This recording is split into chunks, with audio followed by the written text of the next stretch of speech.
Welcome to the deep dive. Today, we're really zeroing in on something I think is pretty crucial for a lot of you listening. That next level. Exactly. It's for those of you who've, you've put in the work, you've reached that C1 level in English, you're proficient. Yeah, the fluency is there.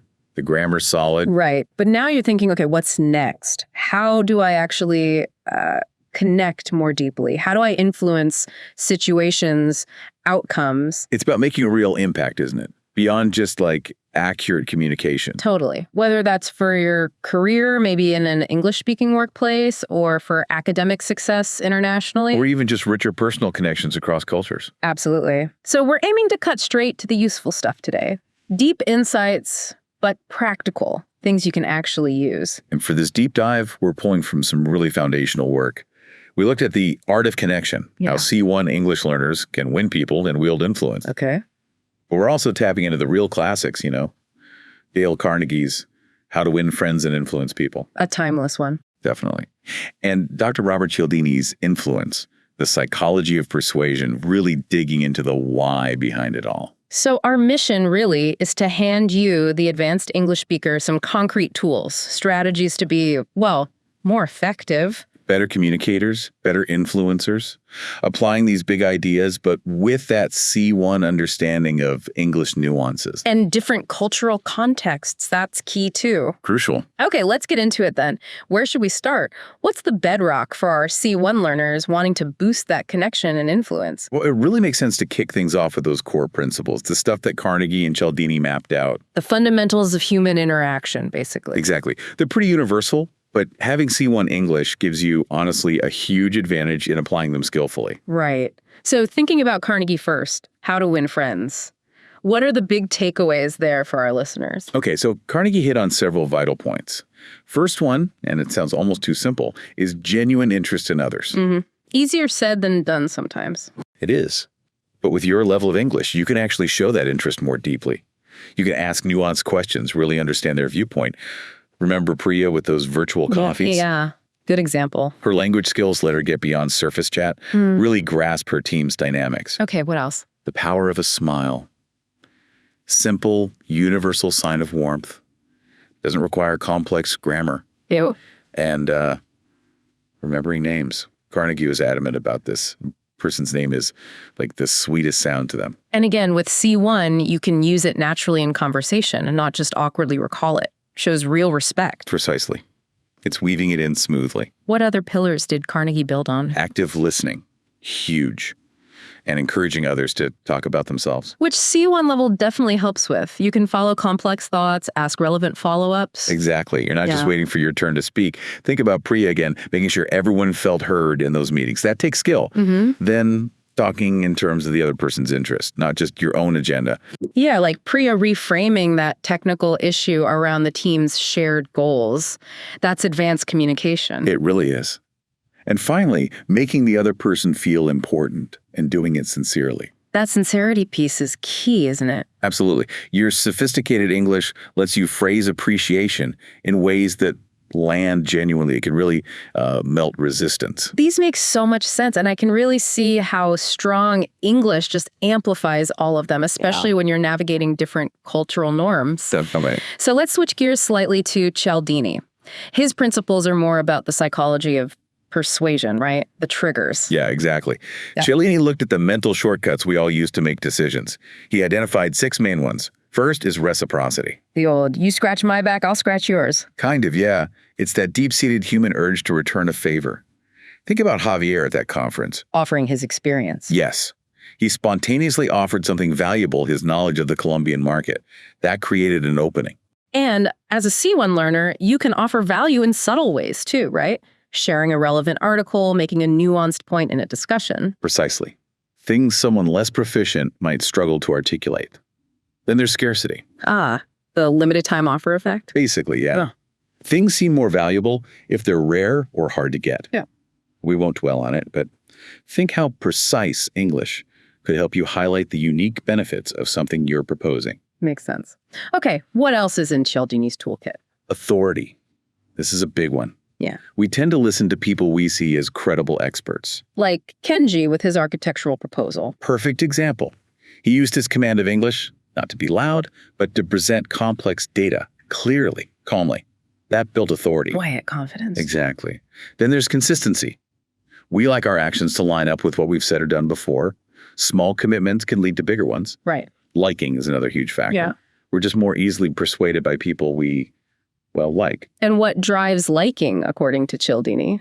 Things like similarity, finding common ground, praise, genuine compliments, and cooperation, working together towards goals.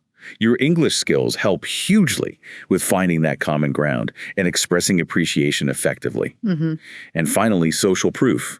When we're unsure, we look at what others are doing. Like testimonials or seeing that lots of people use a product. Exactly. So the key thing for our listeners is these principles work on a fundamental human level.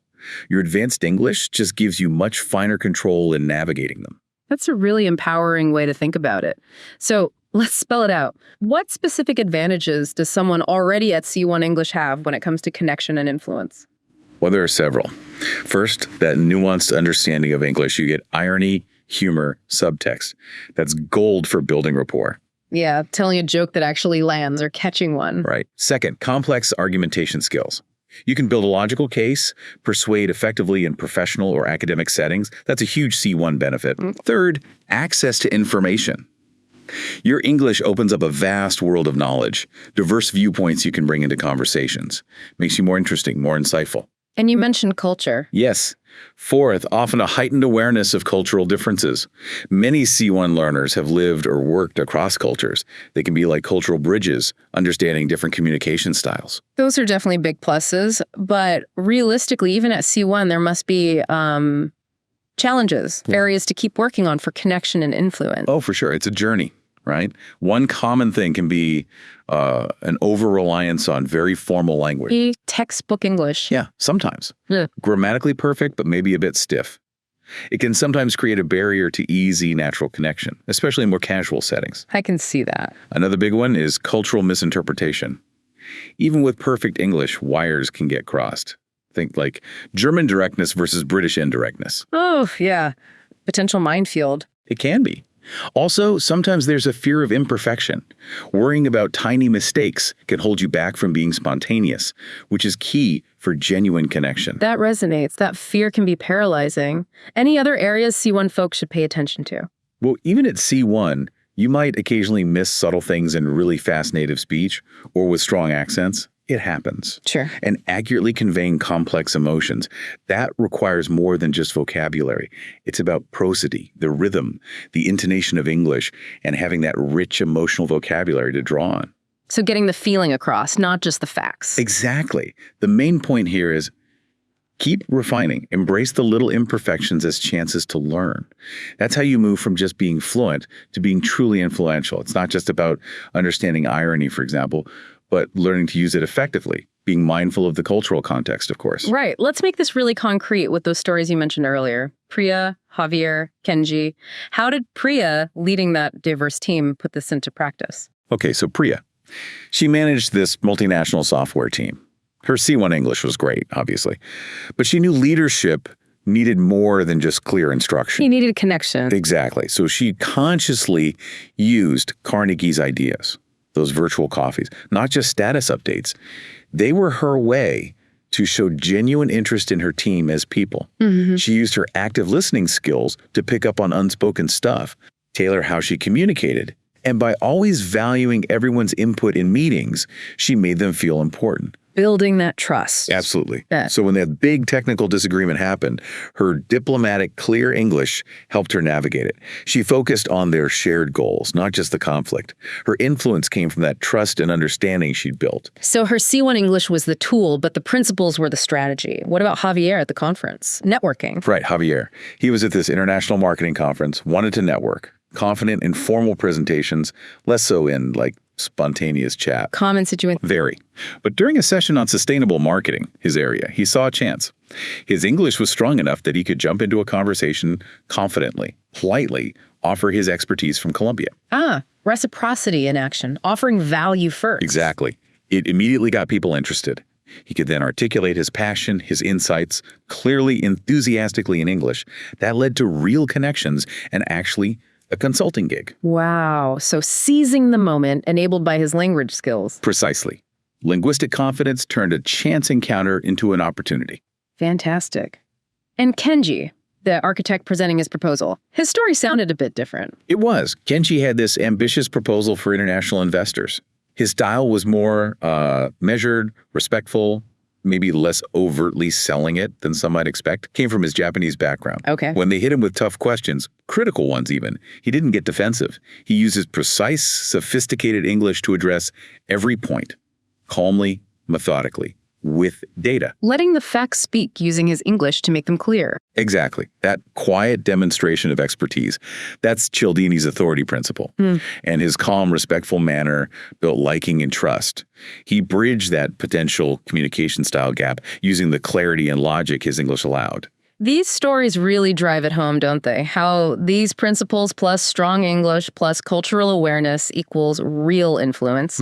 So for listeners thinking, okay, I'm C1, I want to do this, what are some really practical, actionable strategies they can start using, like tomorrow? All right, practical steps. First, really work on active listening in English. Go beyond just hearing. Use those little verbal nods. I see. That's interesting. Show you're engaged. Yes. And paraphrase back what you think you heard. So if I understand correctly, you're saying ask good, open-ended questions that invite them to share more. Okay, active listening. What's next? Harness storytelling. People connect with stories emotionally. Don't just state facts, weave a narrative. Use vivid English. Instead of, it was a good project, try, it was an exceptionally rewarding project that actually exceeded all our initial expectations. Paints a picture. Right. And practice telling your stories. Make them relevant, to your point, of course. Good advice. What else is practical? Elevate your small talk and your transitions. Think beyond the weather. Prepare a few open-ended questions about maybe current events, shared interests, even just the immediate environment. Move beyond nice weather we're having. Please. And get good at transition phrases to move smoothly between topics. Actually, that reminds me of, or building on that point, makes conversation flow better. Smooth operator. And then pay attention to your voice and body language in English. Your voice is an instrument. Vary your tone, pace. Don't be monotone. Keep it engaging. And the nonverbals. Eye contact, open posture, a genuine smile. They all build rapport. Even subtle mirroring of the other person's body language can help create connection subconsciously. Right, the physical side of communication. Often forgotten. More strategies. Definitely. Use questions strategically, not just for info, but to show curiosity.